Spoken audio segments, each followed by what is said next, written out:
તેના ઉપર ક્લિક કરશો એટલે આ રીતે સોફ્ટવેર ચાલુ થશે. પાસવર્ડ છે 1 2 3.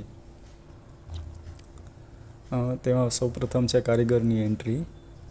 તો આપણા જે કારીગર હોય એનું એક નામ અને એનો 8 કલાકનો પગાર અથવા તો પર અવરનો પગાર તમે સેટ કરી શકો છો.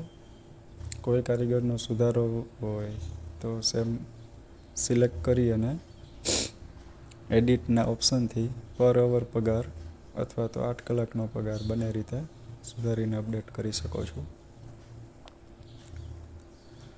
કારીગરની ડેઇલી કલાક કેટલી ભરાણી છે તેની એન્ટ્રી કરવા માટે છે. તો જે કારીગર આ રીતે એન્ટ્રી કરી શકો છો તારીખ પ્રમાણે. 28 તારીખમાં આપણે બધાની એન્ટ્રી કરેલી છે. 29માં એક કારીગરની એન્ટ્રી કરીએ. જે કારીગરની એન્ટ્રી થઈ જાય એ નામ નીકળતા જશે. નેક્સ્ટ કારીગરની કેટલી કલાક ભરાણી છે આપણે એડ કરી શકીએ છીએ.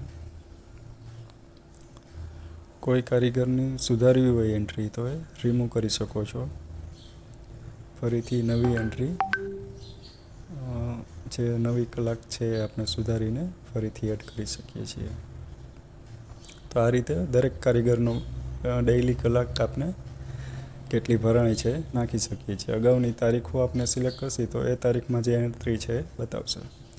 સેમ કોઈ ઉપાડ આપણે ઇસ્યુ કરવાનો થાય તો કારીગરનું નામ સિલેક્ટ કરો તો એને જેટલી બી રકમનો ઉપાડ આપવો હોય એ આપી શકીએ. એને અગાઉ ઉપાડ લીધેલો છે તો એ પ્રીવિયસ રિમેનિંગ બી આમાં બતાવશે.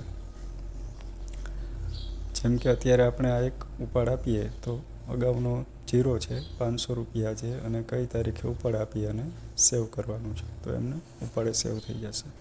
પે પગાર જ્યારે પણ કારીગરનો પગાર કરીએ તો જે બી કારીગર આપણે સિલેક્ટ કરશે તો છેલ્લે તેમણે જેટલી કલાક ભરેલી છે એ બતાવશે. સપોઝ કે રાજેશભાઈને છેલ્લે પગાર ચૂકવા પછી એમની પછીથી જેટલી કલાક ભરાણી છે એ આવશે. એકચ્યુઅલ પે 1076 રૂપિયા પે કરવાનું થાય છે.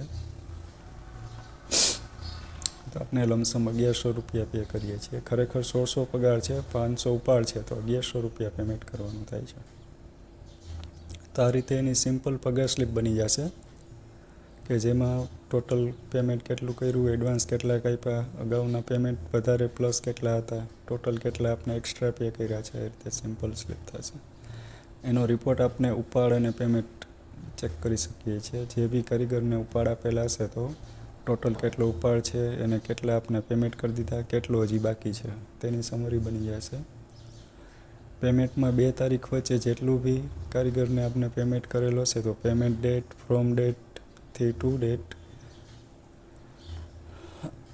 કઈ તારીખથી કઈ તારીખ સુધીના ચૂકવેલા છે, કેટલી કલાકનો પગાર ચૂકવેલો છે, કેટલા કલાક એનું ચાર્જ છે, ટોટલ પગાર કેટલું ચૂકવવાનો થાય છે, એડવાન્સ કેટલા કાપ્યા, પ્રીવિયસ પે કેટલા કરેલા હતા, નેટ પે કેટલું કરેલા, એકચ્યુઅલ પે કેટલું થાય છે, ડિફરન્સ આપણે કેટલો ચૂકવેલો છે તો એ પ્રમાણે પગાર ચેક કરી શકીએ છીએ. કોઈનું આપણે પર્ટિક્યુલર કારીગરનું ચેક કરવું હોય તો સિલેક્શન કરીને કરી શકીએ છીએ. તો આ પગાર અને ઉપાડામાં આપણે કારીગરનો મેનેજ કરી શકીએ છીએ.